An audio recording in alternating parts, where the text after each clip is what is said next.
Welcome to today's episode of the Group X podcast. I'm your host, Tony Zanardo. Today, I'll be talking to Kylie Gates, wellness coach and creative director for Les Mills International. We discuss coaching and how an experienced person supports a learner or client in achieving a specific personal or professional goal by providing training and guidance. This one gets you thinking. So grab your favourite beverage, sit back and enjoy the show.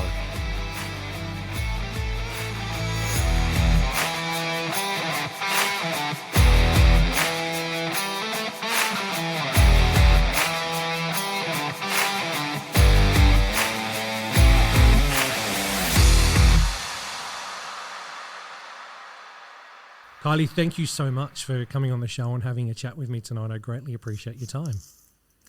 Lovely to be here, and thanks for asking me. Oh, I love it.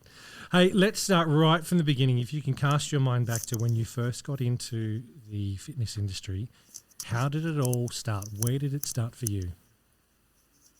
So, okay, way back, because it's actually like 30 years, so which kind of blows my mind that because I started a job as an aerobics instructor, as my father always reminds me, and says, well, when are you going to get a real job?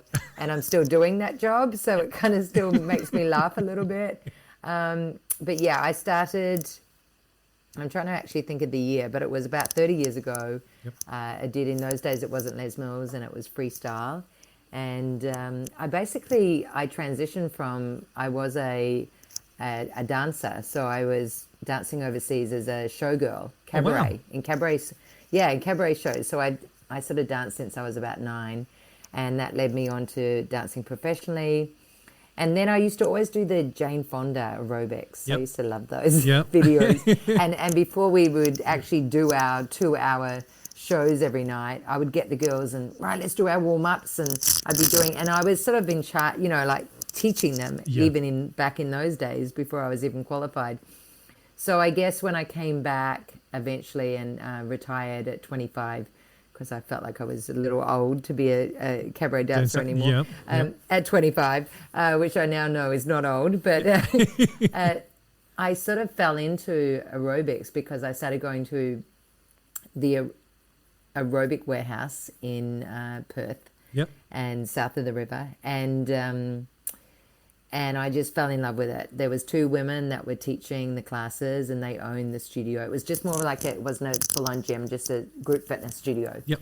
And their passion and their enthusiasm and just everything that they were about was, I just wanted to be them when I grew up. It was kind of like, wow, I want to do this. And they're the ones that really got me involved, because they said, are you a teacher? And I said, no, well, I teach dance. Yep. So they said, well, what about you go and get your health and fitness certificate, and so they, they paid for me to do that so that I could come and teach for them. Wow! So that was kind of how I started. So I really I feel like I had support right from the beginning in the early days.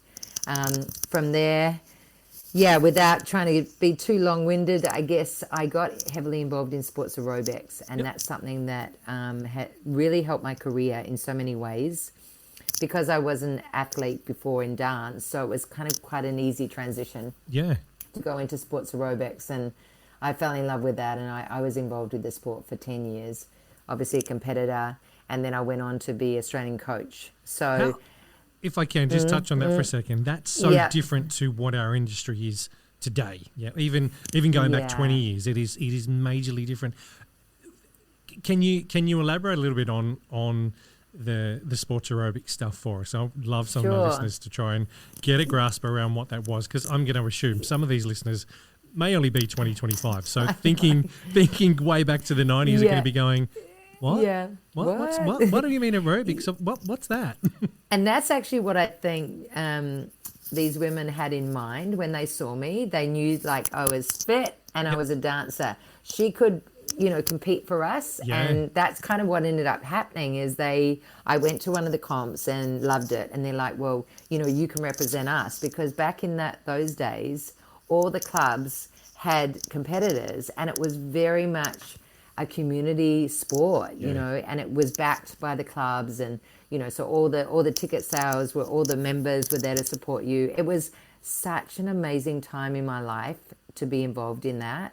in the sports aerobics, because we used to have, so you would do 4 compulsory moves: high leg kicks, push-ups, sit-ups, and jumping jacks. They were our 4 that we had to do. So you had to make a routine up, and the routine was only like 2 minutes, just under 2 minutes. Yep. It had to have these compulsory moves. And then you're trying to do sort of gymnastics and flashy tricks and dancing and, you know, but it was just, I did 1 year of women's, and then I went into mixed pairs because I loved working with someone and, you know, just that. Yeah, like we could do more tricks. I thought that was fun. Yep. So we went on and competed at the World Championships and got 7th in the world. So congratulations, that's fantastic. Yeah, we had a great career, and that, I think that alongside, and that was before the Les Mills days when I was doing that. And I think that it just all contributed to my success as a teacher. Yep. Because I think, you know, you are quite visible, because in those days it was also very, very much on TV, and, you know, we had sponsors. It was quite a big deal, to be honest. When I think back, you know, we had a clothing sponsor, we had a fake tan sponsor, you know, because of course you had to have the fake tan, and all those, you know, and the leotards and everything in those days. Your fitness level, I mean, I've only seen, you know, clips and stuff that you see on YouTube that people post on social media and stuff, and even if for 2 minutes, that is an intense workout. That is full on for 2 minutes. There's a whole lot of jumping and those high kicks. I mean, they're up here. They're up around your head. And I think because the training is very anaerobic. Yep. So I was fit aerobically, but that was the thing I needed to work on, is to get that real power. You know, that fast twitch, the anaerobic, and to be able to move really fast. And my partner he was very quick naturally, so that, you know, we both had different strengths. So that was something that I worked on. And how many years did you say you did that for? 10? Yeah, well, I think I competed for around 6 years. Yep. I think it was around that. And then the last 4 years I went in, and I coached the whole way through that. Yep. But after that, I just wanted to give back to the sport, because it gave me so much. Like, it gave me so much joy and challenge, and, you know, just all the things that it brings, like discipline. So you learn so much about yourself when you are competing at that level. And, you know, in those days, I was competing against Lisa Osborne and some of the big, you know, names in the industry. So it was just a great time. I think it really, you know, I was teaching freestyle classes, making up my own choreography, and then coaching and doing that on the sidelines as well as my own training. And, you know, it was full time, always aerobics. Love it. So that's all started back in the 90s at the aerobics warehouse. Yeah. Wow.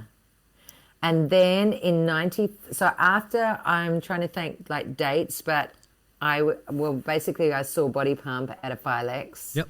When I did actually do some time over in Sydney, because I wanted to, you know, be better as an instructor, and I thought, well, I'm up here in Perth. I've got great instructors, but I knew that if I wanted to go to that next level, I needed to get over to Sydney, work with Marcus Irwin, Michelle Dean, all those top freestyle instructors.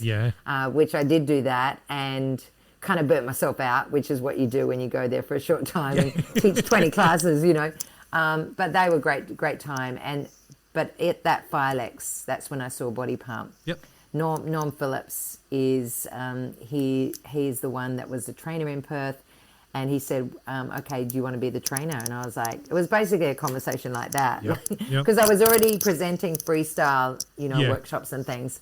And he's like, well, you know, it'd be amazing if you could be a trainer. And I was like, yeah, I'd love to be involved. Yes, please. So headed back, and kind of the rest is history in that phase. But I've been with Les Mills for about 25 years. Yep. So I started in Perth, and I was quickly made a master trainer. Yep.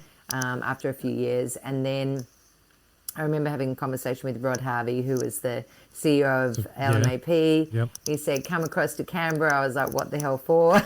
But then quickly loved Canberra, and This is the Group X podcast.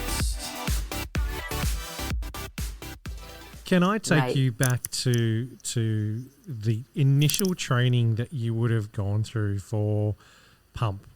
way back then. Obviously very different to what it is now. And I asked that seeing as though I've just chatted to Pete Manuel, Sharon Susie, and also Karen Russell as well, who have also said that they were sort of in the early stages of all of that as well. How was your experience with that early style of training? I mean, you'd obviously had your background from freestyle and your experience with dance and that. How was Pump? That was would have been something totally brand new, because it's this program that's come along that's pre-choreographed. Yes. Someone's done the hard work. Hang on. So one of the things that we say right now is obviously you don't get on stage until you've done your module. Yep. Well, I was actually on stage before I'd done my module. So there you go. That's kind of how I started, because Norm actually trained me in Pump, and I had the videos and everything. And then I started teaching, and then 3 months later, Steve Renata, who's one of the original 5, came to Perth, and he trained us up. And I just remember we did the 3 days back to back, and it was, it was full on. Like it was, I think we're quite kind and gentle to instructors these days. It was kind of like, all right, roll up your sleeves and just get to it. It was definitely, it was one of those modules that, and I think still to this day, I believe the modules, they're life-changing. They really, they push you to the edge, and you either sink or swim, but they are things that you remember in your life. They're milestones, they're those modules. And I remember that one. I still remember the hill climbs, the hill sprints that we had to do. Yeah, in the challenge. You remember those things, and you almost remember, you can feel your body. It's almost like going, oh, God, I remember that. But what was funny about that was the next day, after we did the module, Steve said, oh, I'm coming to your class.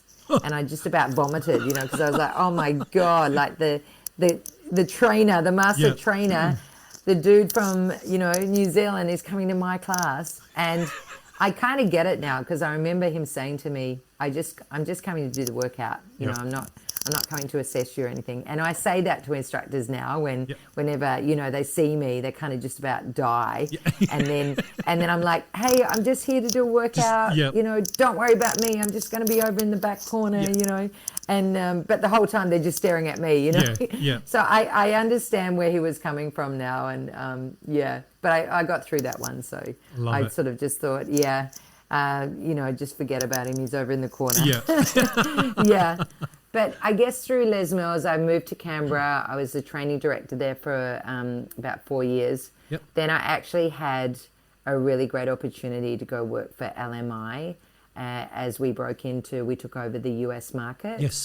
So in 2005, I went over to New Zealand, and then I was working in and out of America at the agency there in California with Emma Barry and, some really great people. I don't think LMAP were not happy with me. But again, it was just, as I always say I always say to instructors, when you get these opportunities, you got to go for it. And I just went for it. And, it didn't, when I came back after sort of about 18 months, they wanted me to stay in New Zealand. And for me, I was really a trainer. I was like, no, I want to keep training. That's, I knew where my focus was. Well, probably I didn't really know what my focus was, but I knew what I didn't want. And I think that was always the key. I knew what I didn't want. So if that wasn't it, I was going to keep going. And then I went up to Fitness First in Asia and based out of Malaysia, and worked with the Fitness First chain as their regional trainer. So I did some time up there. And then I eventually did come back to Canberra and pick up the trainer team again and did another couple of years in Canberra. So, and then from there went back to Perth, sort of thinking I could just merge back into Perth life. Well, that didn't last that long. I did it for a while, and then again, because I was doing coaching work over in New Zealand, coming back and forward for years and years. And so then, Jackie and I, I did actually the creative role I have now. I did that for 2 years remotely from Perth. But I guess with any job, when you're doing it remotely, you can only do it for such amount of time. And then you sort of feel like you can't do any more. And that's where I got to. My husband is a Kiwi, so I eventually talked him back to come back home. Yep. And now he doesn't want to leave. So yeah. I think we're here. But you're there for good. Yeah. So now I'm in my dream job, which is the creative director. I yep. create 5. I'm involved in 5 or 6 or sometimes 7 yep. programs. Yep. And like just an amazing company to work for. Yeah. And so that's kind of my fitness career. Still teaching. Yep. Still loving it. Yeah. I'm gonna take you back on a bit of a journey through that if I can, and I appreciate you giving us that full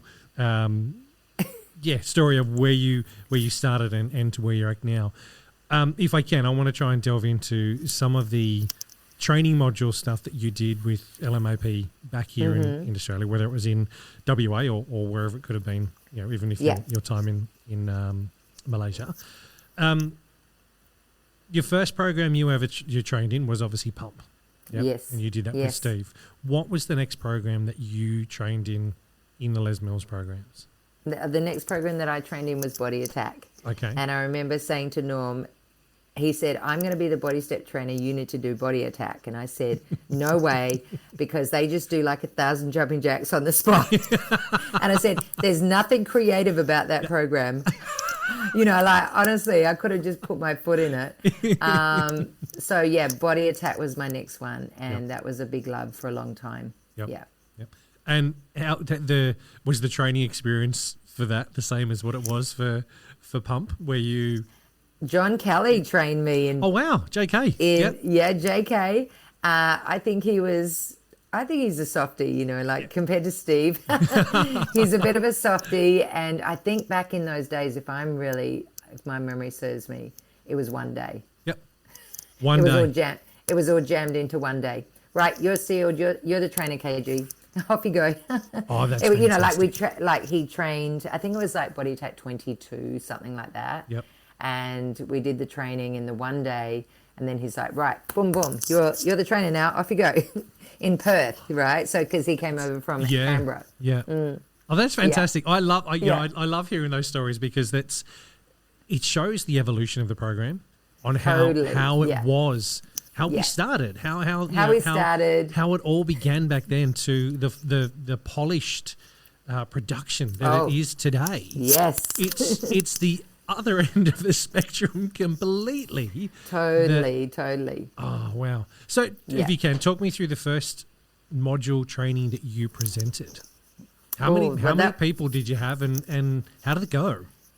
So back in the day when I started, Norm was training me. He was kind of my mentor, and I was doing Pump modules with him. So I must say there was lots of instructors who were really keen to do it, and there was a lot of resistance. Back in the day. There was a lot of instructors saying, I'm only here with their arms crossed, I'm only here because my club sent me and said I have to do this. I think eventually they all fell in love with it, and they all fell in love with the system. The fact that it was easy to follow, you're not creating your own stuff, especially if you've been doing a lot of free stuff for years and years. So I remember taking the part where we basically do the hongi. And we're talking about the New Zealand culture. And there's still parts of that in the module today. But I remember thinking, why is he giving me this? Like, you're the Kiwi, Norm, not me. And I felt completely out of my comfort zone. But it's probably the best thing I ever did. I don't remember any of it. It's like you're doing these small sections of the module. I don't remember any of it. But he was just like, he was a great mentor and just, said, you're doing so well and blah, blah, blah. But it was kind of like a blank, like your first class. And then, you obviously build up your skills exactly the same as teaching a class. And that's what I always say to trainers. It's step by step, do this little bit. Then I've trained so many trainers over the years, and it always feels enormous. It always feels almost overwhelming when you look at, I've got to do all this stuff, in 2 days and jam it all in. And then before you know it, you're just doing it blindfolded. So this is the Group X podcast. So if you can just touch on the hongi, what it is, just in case people don't know, because I know it's not done anymore. I should rephrase that. When I did my last training for Grit, I don't believe we did it Yeah, then? I think now it's kind of optional. Okay. Because, of course, we are a global company now. Yes. But it's basically the greeting when you come to New Zealand. Yep. And, you're grabbing the forearms Yes. and then you come in and it's a nose press. Yes. Yeah. Yep. And it's really intimate and I actually find it beautiful. And there's the lowering of the eyes as well. So it's just in respect to the other person.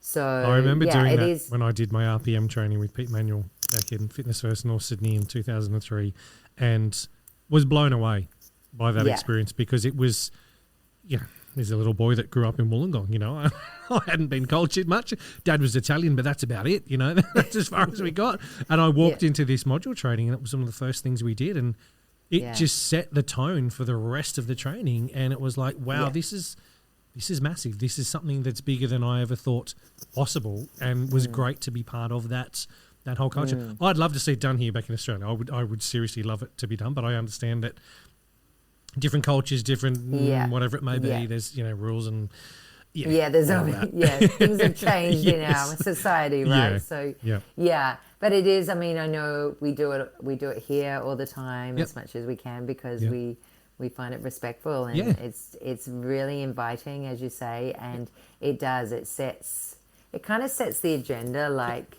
even when we're doing things where we're coming together, it's just that we sort of leave all of our crap behind and we just here to all be doing the same thing and learning or whatever it is you're doing. It really, for me, it broke down barriers. I was back then a larger person getting into fitness and looking at all these other people in the room that were a lot fitter than me. And I was feeling as it was very judged, even though I know I wasn't judged, but also sitting there sort of going, wow, I feel well out of place in this space here. And it broke all that down. It got rid of every single barrier that was there because you sort of, all of a sudden you entered into someone's space and wow, okay, they just accepted me in their space and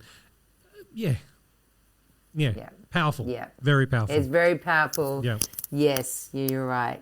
It is. So how did it go though? How did you nail the presentation? Did you nail what you had to do? Or was it a bit of a, as I like to call a train wreck where you've gone, oh no, oh well. How did it go? I think, looking back, well, I remember Norm, I didn't remember much. And I said, but I didn't say this and I didn't say that. I got stuck on, again, it's kind of one of the things the instructors say to me these days, I was sweating the small stuff. And he said, you know what? He said, I can't remember the exact words, but it was like, you have magic. Yep. You just need to believe in yourself and get out there and spread it, know. And I think that was what I needed. I didn't need the, oh, yes, you didn't do this and you could have done that a bit better. And, it was like he just knew what to say. And I learned a lot from him, from being a mentor in that space because, we can all get stuck on the detail and we lose the big picture. Yep. And, often with instructors now, I say, so what went well? What was the thing that really rocked today, So rather than feeling like you're always focusing on the things you have to fix. Yeah. And remember, we don't need to be fixed, but it's, I like hearing that because some of the guests that I've had on the show have, when they've gone through the process of becoming a trainer and presenter, will go home and some of them have studied that module booklet, inside out and back to front and can regurgitate every single word verbatim in there and get up there and don't hit the mark. They've got all the content, but they haven't landed it. And some of them have said, and which I've really appreciated hearing, is the fact that it doesn't matter how you get there. You get there in your way. Yep. You know the content. You know what you've got to get delivered. It doesn't matter if you're not delivering it verbatim to what's in that training manual in front of you, so long as the outcome is the same. Everyone's journey from point A to point B is going to be different. And each trainer is going to have a different way of doing it. The content and everything's the same, but that outcome is what it's about. And I think, it's often not what you say, it's how you say it. Yeah. And for me, it's about, I'm all about feel. So it's what you bring. People can sense that. People get a feel of that. They go, this person loves what they do, you know. Yeah, they might have tripped up a few words or they might have got something wrong or whatever, but it's like again looking at the big picture and looking at it from what Norm saw in me was potential. Yep. he just saw that potential, and he said, you got to keep going. You're going to have a few knockbacks. You're going to, you're a perfectionist. You come from dance. You're so disciplined. It's been your whole life is discipline. So you're going to, pick yourself apart. Just give yourself, a pat on the back at the same time. Yeah. Exhale and just go, you know what? Exhale. Yeah, I love it. So pump, then attack. Then the dreaded, was it the dreaded lurgy? Yeah, it was. So it sounds terrible now, but it was body balance. And so, get the call up from Canberra. You're going to the body balance module now. Yoga and me, I was like, well, I used to teach stretch classes in Sydney. I said, okay, I'll give it a go. Rock up to the training. All my friends are, my friends are doing it as well. So that was fun. Number one. And then number two, the trainer was a beautiful yogi from Canberra. And I actually can't remember her name right now, but she was like a traditional yoga teacher who they had sort of selected her, I guess, and then, she's gotten involved with body balance. And that was fantastic. But then on the Monday, I really enjoyed the module. I remember I had the balance track. It was Body Balance 4. So we just filmed Body Balance 97. So I've been doing it a while. Yeah. And I remember I really enjoyed the module. Got the call on Monday. You're actually going to be the master trainer, not just the trainer. Excuse me. It's like, knock. You're missing one thing. I said, so the first thing, so this is where my mindset was. The first thing I said to them on the phone, I said, okay, so we had this yogi that came in. She is like the complete opposite of me. I'm like hardcore, and she's like soft and flowery. I still remember the conversation to this day. I remember, and I said, so it can't be me because you got the wrong person. Yeah. I said, I'm pump, I'm body attack, but I am not body balance. Anyway, they persisted, as they do. They persisted. No. You're going to do body balance. Yep. What ended up happening, because I got so busy because I was doing modules every weekend, we also got another body balance trainer who, to this day, hand on heart, she honestly just matches perfect to the body balance essence. Yep. Which now I know comes in lots of different shapes and sizes and feels and looks. Yep. But at that time, I remember just thinking, that soft and flowery, that wasn't me, And Justine, another colleague, became the body balance trainer, and I was like, almost, she can take the modules. I'll just do the quarterly presentations or whatever, but it didn't always work out that way. And then, as it's turned out, yoga has completely transformed my life. Yeah. It's been like transformational. I've done my yoga training. I taught, I was teaching a lot of yoga before I came to New Zealand. I just, don't have, because you need to put a lot of time and energy into it. Yeah. And I follow a lot of... Not that I've ever done a yoga class. Well, I lie. I've done one, and I do believe that at the end of the class we did a bit of meditation, and I potentially may have fallen asleep, but I'm not going to, maybe I should just deny that. I'm not going to confirm or deny it. No, I always say to people in class when they say, I think I fell asleep and I start snoring, I say, but that's a good thing. You needed to relax. You actually needed to chill out. Don't worry about it. And then, eventually you get to the point where, lying down doing meditation, I always, sit up. So lying down, even yoga teachers will say it all the time, it is recommended you sit up, not in body balance, because it's, like in a traditional yoga class, they will often get you to sit up because they know that the chances are you're going to fall asleep. So, and that's all in all meditation apps and things like that. They always say, try and sit up because if you lay down, you're off. I think from memory, I'd finished teaching an RPM class, went and had a quick shower, and the class was on, and I was like, my PT client cancelled, so I was like, I've got time. I've never done this. I'm going to give it a shot. And, I still can't touch my toes probably. I've got long, lanky legs that are so tight from years of riding a bike that I need to get into doing yoga and Pilates. I need to do it. But even back then, it wasn't something that I focused on. But I do remember going in and having a giggle because I knew the instructor. She was part of my team up there anyway. But I'm almost 100% certain that Yeah, there was a bit of Zed's action happening at the end. A great memory, It's all good. It's all good. This is the Group X podcast. So balance, and then which was next? Tell me you did RPM. Tell me you did cycle. You did something like that as well.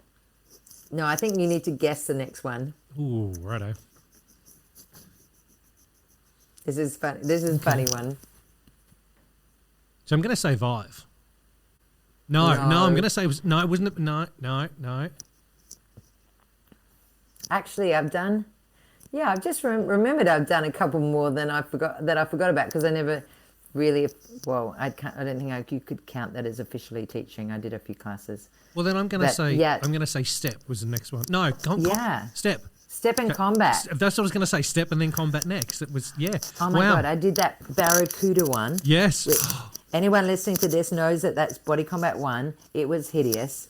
And I just remember decking out in the gears and thinking, and then I looked at myself after class and thought, no, I'm a fighter, not a dancer. I'm a dancer, not a fighter. The other way around. Yeah. So Body Combat me just didn't make it. I believe I've got a copy of Body Combat 1 on my old laptop. Oh dear. Yeah, that I'm going to pull out because it's got the whoosh sound. Oh yes, it's got all the sound effects. That's what's really fun about it. Yeah. And Step, I didn't quite last in the Step thing because I did freestyle Step for so long. Yes. And I was used to know taps. Yep. Now, anyone that's out there that is a freestyle Step teacher will know what I'm talking about. Yep. The tap thing was just so annoying that I couldn't get past that. Yep. So I did teach Body Step and I sort of filled it a little bit. Yep. But my main big one after Body Balance, or the one that I was a trainer for, was Body Jam. And See, that was my love. That I look at and I go, you know what, that fits. And when you've told me about your dance and that kind of stuff, it's an automatic, you know what, Yeah. And I did some videos, we called them videos back in the day. Yep. I did some videos for Jam, so that was really cool. And, awesome. So when it was, a G was just kind of taking over. So it was Ruth Pirahi was the program director back in the day. And in those days, Body Jam was jazz and hip-hop and Latin, 3 distinct styles. Wow, yep. And quite complex to what it is now. Now it's kind of the add-on. Yes. The model is kind of the add-on choreography, and then you build it up to a routine. Yep. So it's very fun. I love it now. I think the only time I sort of do Body Jam these days is at summits and things like that, where everyone just joins in, you know. And because obviously Gandalf's teaching, so it's going to be epic.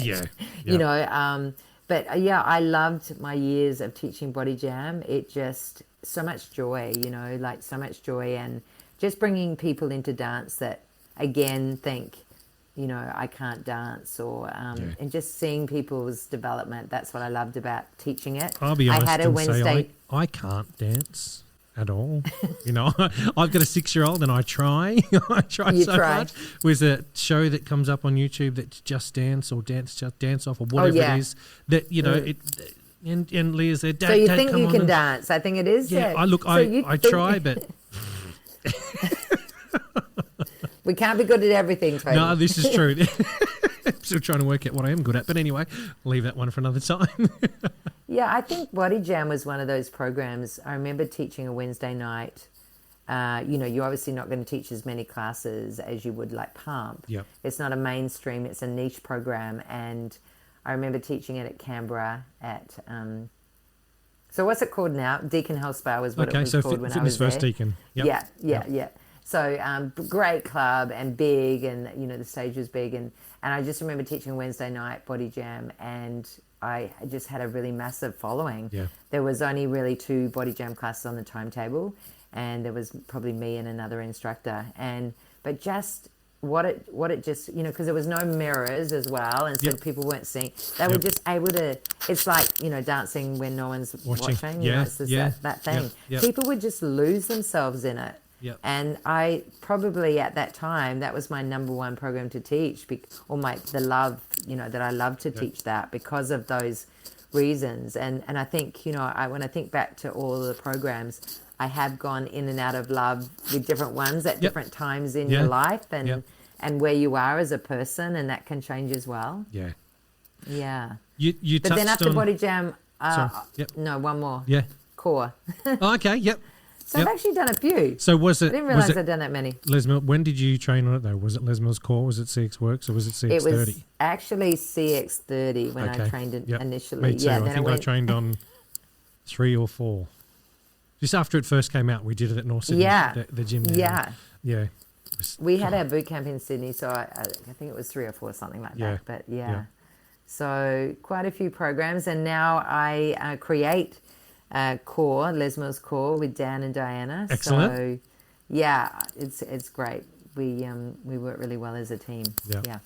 Now, if I can, you touched on a little bit before about doing videos or the master classes. How many opportunities have you had to present on the master classes? So I think before I moved to New Zealand, I'd never done a pump video, but I had done Body Attack I think Body Balance was my first. Isn't that funny? The one that I kind of, I got Body, and everyone kept picking me. I was thinking, I think you got the wrong girl. Yep. So Body Balance was first, and then Body Attack. I did a couple of Body Attack videos, and then I did some Body Jam. And then, it wasn't really till I came over in 2015, and that's when I did my first pump video back. So that was Body Pump 94, and now I often do the videos sort of every round or every second round.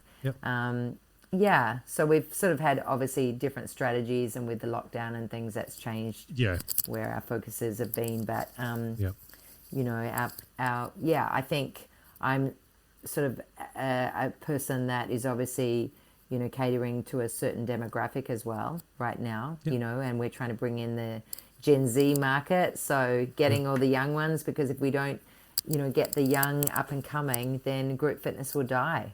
So we need to just keep bringing those new people through and mentoring them and getting them to fall in love with group fitness. I totally respect and understand that. As a business, I completely understand that it's got to evolve and continue to grow. Otherwise, you're right, it's going to stop. I remember some of the chats I had with Sharon Susi telling me that when she first started, it was at the time when a lot of clubs in Queensland were about to get rid of group exercise. They were about to flick it because it had sort of run its course of what it was doing, and it got too complex because people were trying to outdo each other with everything. And so people were going, well, hang on, that's too intense. I want it to be something a little bit simpler. Then all of a sudden Les Mills come along and, it boosted all up again. And I think really revolutionised the industry, didn't it? Yeah. I think now, and I could be wrong when I say this, but what I see is over the last even 5 years, we've seen all the boutiques pop up. And that's changed our industry yet again. It's changed what we're doing in that. What the group fitness space is in your studios is not that it's lacking or not that it's been left behind at all, because that's not true. But there's other stuff out there which is giving members more of an opportunity to go and see the so many different consumer things. has so much choice these days. So much choice. So we have to be even more not calculated. What am I? I'm thinking like more strategic in how we, how we are selling the programs, getting the products out there, looking at, we've got such a big creative team now, looking at different products. And it's, I was having a conversation this afternoon about that, is,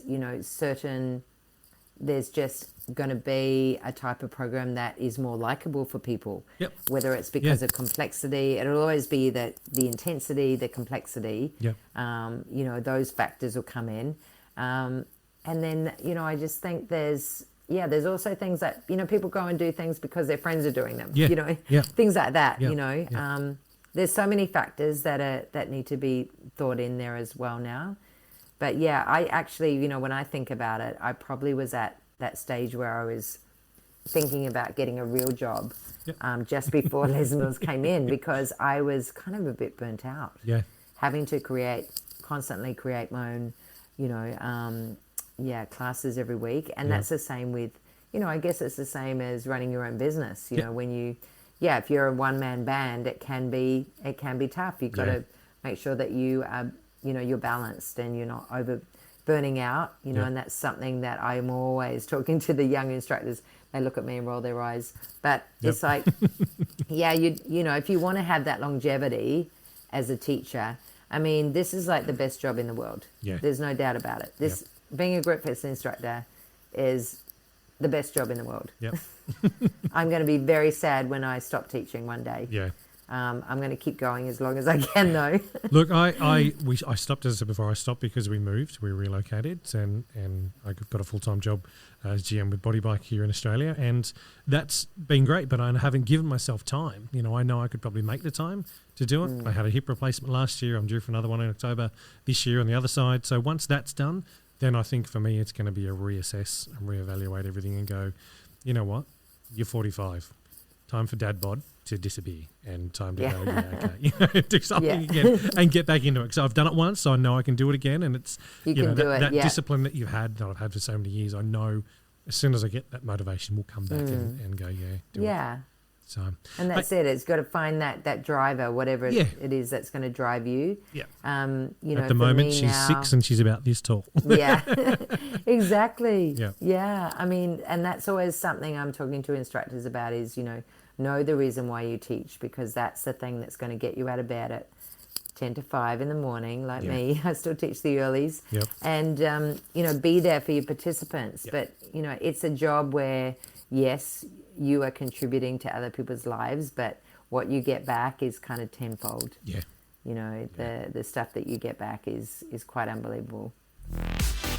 This is the Group X podcast. We touched on the video stuff a little bit. I wonder if we can delve into that just a little bit more. Mm-hmm.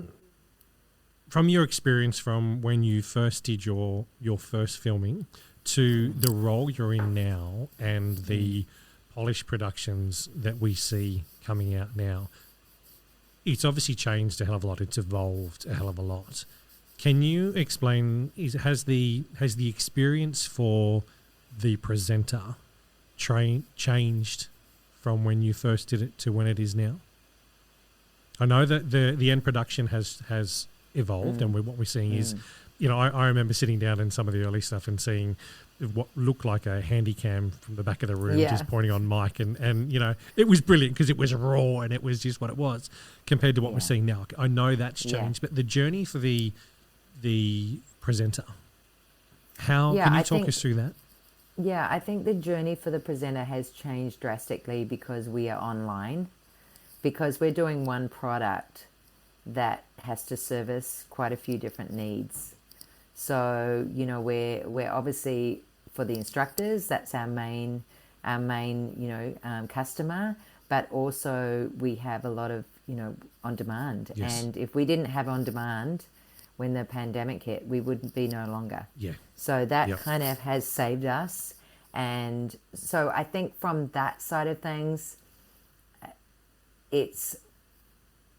would say it's probably more challenging. Yep. Like I think there's more, because there's more things to think about, you know, and definitely the process, like the process of coming in and, you know, like that has changed. So, because I remember, you know, you never got your material before you came to New Zealand. Yep. You got it when you came to New Zealand. When you arrived. Yep. Yeah. And that's kind of scary in itself, right? Yep. And then you usually have a class that day. Yep. So it's like, oh my God, I've got to learn this and get up there and teach my 1 or 2 tracks, you know?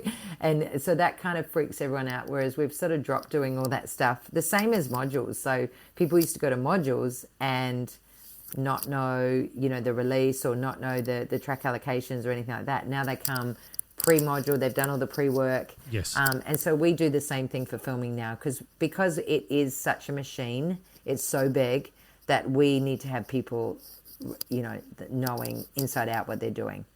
So I think from that side of things, the presentation, we are more organized at LMI so that then their experience is more seamless. Yes. We have a lot more coaches, we have a lot more support. And so it's not just physical coaching, you know, I'm a wellness and life coach. Yes. So it's mental coaching and emotional coaching is really big. Yep. Because, I mean, for a lot of, you know, I think pretty much anyone that's coming to do filming, it's the biggest pinnacle of their group fitness career. Yep. And, you know, there's a lot they put a lot of expectations on themselves. I mean, I know that's why I got into going and get some qualifications in coaching, because I was like, well, I'm having these D&Ms with everyone. I need to have some qualifications to back this. But, it's because, all the stuff comes to the surface because they all know how to squat. They all know how to deadlift and or whatever it is, you know. So it's often not the technical stuff. And we always think is it confidence or is it competency? That's where the coaching aspect comes from. We put on what we call the CC glasses, and it's never the competency because they're already really great at what they do. But when they get to New Zealand, they sometimes fall apart, and that's just because they're putting a lot of pressure. So what they need from the coach is actually confidence and that support. It's not telling them to do, a move better or something like that. So I think from that side of things, we've gotten a lot better in that experience. And I would say, just like the module where it was quite hard and it was kind of fend for yourself. There was a little bit of that when I think back to my original filmings and how it is today. It's not like we completely cushion everyone, because we want them, you want to have a bit of challenge. But I think with challenge comes victory. So it's a balance of both. I think from the filming perspective, it's definitely a different filming experience to film to camera versus filming to a class. So I really enjoy both. But noticing, when I watch myself back or watching other people, I'll just speak for myself. When I watch myself back, I'm a people teacher.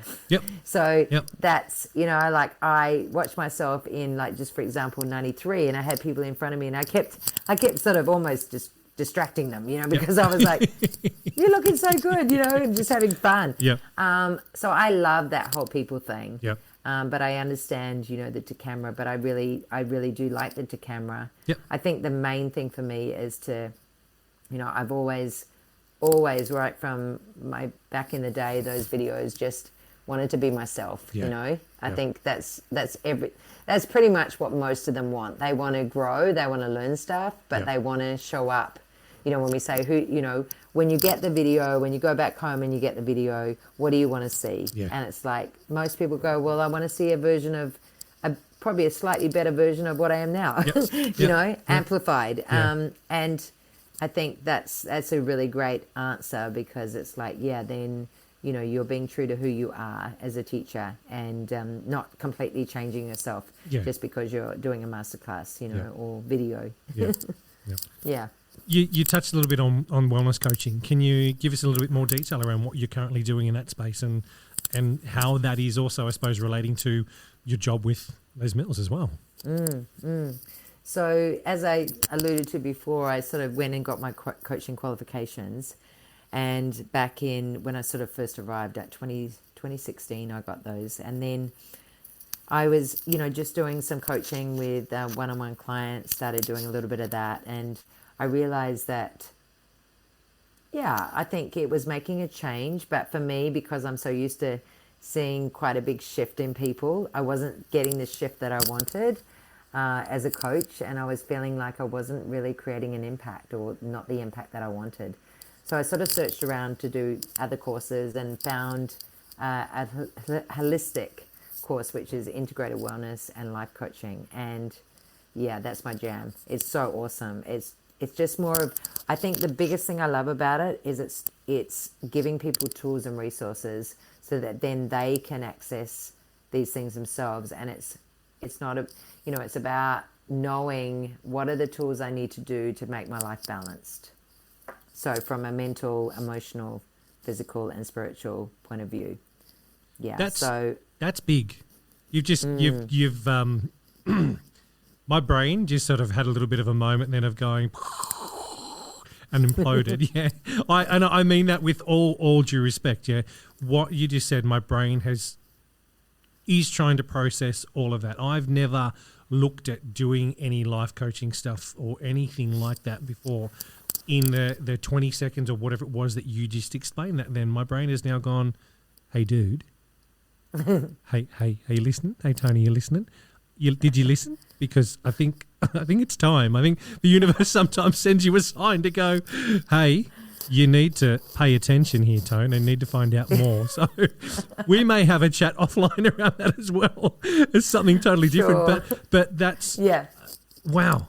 That's I appreciate the fact that you've looked at that and had correct me if I'm wrong, but self-realization to go, hang on, I'm in this role, I'm giving these guys this feedback, but it's not landing, it's not giving them. I need to try and find something for myself that's going to help them, help me in that way, and that's brilliant. Yeah, I think because I've only ever done jobs I've loved. Yep. You know, I just kind of I can't rock up there and do something which I know is just not going to cut it. Yeah. And so for me, and with this these courses that I'm doing, and I'm certified as a wellness coach, and now I'm doing my master's because I'm just so love it. It's so amazing. So the whole process around it is that you are your first client. And I love that. So I don't give any tools or resources to the clients that I haven't tried. I've tried everything. And, you know, and then I remember one of my clients saying to me, so what happens when the coaching's over? What am I going to do then? It's like, but you are resourceful. You've got all these tools. You actually, you know, and I'm coming alongside you. So I think that's the big difference with coaching versus therapy or consultant, where they're giving you the answers. This is about empowering people, and that's what I love the most. It's getting people to get back in touch with who they are, because we all are resourceful and we all have potential. We just get out of balance and we just feel like, oh, you know, I can't do that anymore, I can't do that, you know. So it's all those little stories that we tell ourselves. And right now I'm really focusing on some group coaching, because that brings me back to my module days of facilitating people together. For me, it's all about sharing experiences, because I believe we all come with our own backgrounds, and when we come together we can learn off each other. So it's not just me. I mean, obviously I'm the facilitator, and then I do one-on-one coaching with them as well, but they're all speaking and sharing their experience, and that's where all the richness comes from. Because all of a sudden, you know, people come into the course and they're like, I'm not alone, you know. Okay, I thought I was the only one going on this hamster wheel, going round and round, you know. And yet someone else is speaking, and they're sort of then sitting there thinking, oh my God, that's my life. That's what's happening with me, you know. So there's a lot of, I do like the one-on-one coaching, but I love the group coaching. It's something that I'm doing from Integrated Wellness, so it's actually a complete course, ready-made, and I facilitate it. That's awesome. So I've got a course coming out soon. I looked on something on Facebook. There's a yoga retreat or something happening in 2023 that I looked at. And that's next year. Ooh, hang on a second. What, that's. Now, Tony, you're too late. It's sold out. Damn it. We should have had this conversation. We should have had this conversation a month or two ago. I should have reached out earlier. That's all right. Yes, you've got me hooked. There's always a next time. Yeah, I'll be looking. But, and to get, I think from the point you said, how does that relate? I think it's, you know, I have a great support from Jackie Mills with everything that I do, and she knows that I do the coaching. She said, you know, like particularly over the last wee while, she's like, you know, you're just bringing so much to your role, and it's, you know, it's never like, oh, you can't do that because you're with us, you know. That's just not the mindset she thinks in. It's like, go and do that, because I know you bring it back into the business anyway. You know, and it shows up in so many different ways, and it's so healthy to have other things going on, not just put all your eggs into one basket, you know. I can totally relate with that. The guys at Body Bike have, you know, virtually given me so much support in getting groupx.com.au and the website and the podcast off the ground. It's not funny, because they know that it's going to help me do what I do for them during the day as well, and it just works hand in hand. And it's so nice to have an employer that actually gets that and understands that and wants to work with you to bring the best out of you, which they know is going to bring the best out of their own company as well. So that's so I feel very grateful that they support me in this, but it's a win-win. This is the Group X podcast. Do you believe, or do you think that anything in the industry needs to change? And if so, what? I guess what pops into my head, curly one, is mindset. Yep. Coming away from a fixed mindset to a growth mindset. Yeah. Because I hear a lot, back in the day, this is how we did it, rah, rah, rah. And that was great. But this is now. Yeah. This is now. And if anyone knows me, they know that I live in the present. Yep. And I kind of, it's really lovely to go back and reflect and look at where you've come from. I think it's an amazing thing to do, and you need to celebrate all your victories. Yep. But I also, my mum taught me from a young age, look forward. Yep. Never look sideways. I never compare myself to anyone else. I just get my own goals and destinations and what I want to do in my life. And I guess that's the one thing is I sort of hear people, just still with that fixed mindset. And if they just, was a bit more agile in their thinking, it can open up a lot more opportunities. Yeah, that's sort of what pops into mind straight away. Love it. As soon as you said that, I started smiling because my 6-year-old, who's in year 2, that's what they've been talking about the last couple of weeks at school. Oh, and that's so cool. Blew me away because I was like, you're 6. How are you comprehending this? I'm 46. I still get my head around it some days and go, oh, yeah, okay, Tone, think, get just outside the square. Think a little bit more left. Yeah. You're on board with this. But I love hearing that because it's you can use that in everything, in everyday life, and especially for us in our industry, as you said. There's so many conversations I've had with clubs and with Group X managers and Group X instructors. Oh, but that's the way we do it.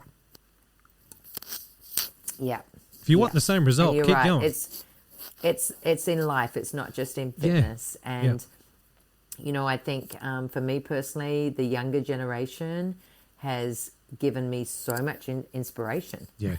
I've got inspiration from them, from their teaching. I'm learning from them, they're learning from me. But it's a two-way, I think it's like when you're open to that, the possibilities are endless, but if you just close down to it, it's, that's when I feel like you just get rigid and then not just rigid in your body, but rigid in your thinking, and then, it's kind of nowhere to go from there. Yeah. So the mindset is really big for me. That would be the one thing. Love it. The last question, and we'll finish up on this one, is what bit of advice could you give to an instructor who's listening that might want to get into becoming a trainer or presenter? What advice would you give them? I guess, the advice I would give, if that's kind of a little flame that's inside of you going, yes, I want to do that, because I remember, I had that flame as well, is, what I was learning I wanted to pass on. So if that's your desire because you want to pay it forward, is to, I come a little bit old school in that way. Work hard, believe in yourself and work hard, do the work, and you'll get there. I believe everyone does get there because it looks different for everyone as well, I think it's easy to look at people and think, oh, they're in this job. And so you just have this image of what their life is like, but no one really knows, So I think work hard and just enjoy it is the other big thing. Because I guess when I started, I remember, it was such a casual conversation. You're going to be the trainer. Okay. Yeah. And off I went. And then I had some ups and downs with it, but I enjoyed it. And I think that's pretty much the main thing. And just enjoy the journey of being, learning a new skill. And, oh, my God, I'm terrible at this. And then, I'm getting a bit better, And then eventually the same with teaching, when you start presenting. But, there's a bit of work. Yep. If you want to be teaching your peers, you got to step up. Yeah. And roll your sleeves up and not think that that you're it. Yeah. I think that's also another thing, just to keep your feet grounded. You know. Just being the best instructor on a timetable doesn't automatically mean that you're going to be fit for being a trainer or presenter. Yeah, and I think the main thing with, if you go into those trainer presenter roles is remember, what you do at Clubland is the most important. Yeah. Because people see that. And that's one thing I've, having been the training manager, had to have conversations with people about it. It's like, what are you doing in Clubland? Yeah. What are you doing on a daily basis? So I'm seeing these behaviors. They're coming up time and time again. They don't align with our values as a company. Yep. So, something's got to shift here. Yeah. So you can't get that big that you think, oh, I've made it to this level. Yep. It's like, but actually, that's your part-time job that you do on weekends. Yeah. And full-time, you're in the club, and Yep. servicing the members. And that's the most important thing. And I think, you mentioned some of the names that you have interviewed, and some of those people, I'm still in contact with and have huge respect for, because they are still in Clubland doing the work. They're of service. They're people that are of service, and they're out there changing people's lives. Yeah. And that's what matters. And I think, it is great to be a trainer, and it is awesome to be in those roles, but it's just as amazing to be an instructor. Yeah. Like, you can, it's what you make of it, I really believe it is the best job in the world. And, what you get back is like 10 times outweighs what you give. Like, it's just such a great job. Yeah. So nice to hear that, because there's the in-club comment, and making sure you're the best in club is I suppose the running theme that I've heard from virtually everybody that I've had on to chat to, that saying, and that I love that message is coming through from you as well in the position you're at, because it's guys, you guys that are listening out there that you want to get to this position of trainer or presenter. You need to make sure that you are firing on all cylinders in Clubland, because that's the impact you're making right there in front of those 30, 40, however many people, 20 people, 10 people, whatever it is, however many people you've got in front of you. They're the ones that are really being impacted on what you're doing. You can have all the passion in the world. If someone thinks you've got it, great, you might be able to step up into a trainer presenter role. But if not, it doesn't matter, because it's what you do on that Tuesday night, 6:15 p.m. class, or Wednesday night, or whatever time it is. That's where you're making the most amount of impact to the people in front of you, and that's really all that matters. It just triggered a John Kelly comment. He always used to say, "Hey, Gatesy, you're only as good as your last class." Love that.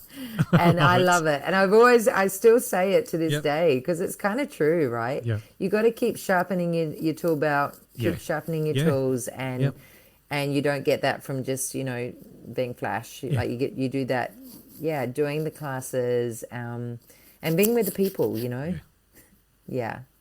Kylie, thank you so much for coming on the show and having a chat with me and spending an hour of your life chatting to this little boy in Wollongong, man. I really, really do appreciate your time and your story. My pleasure. Thank you for having me.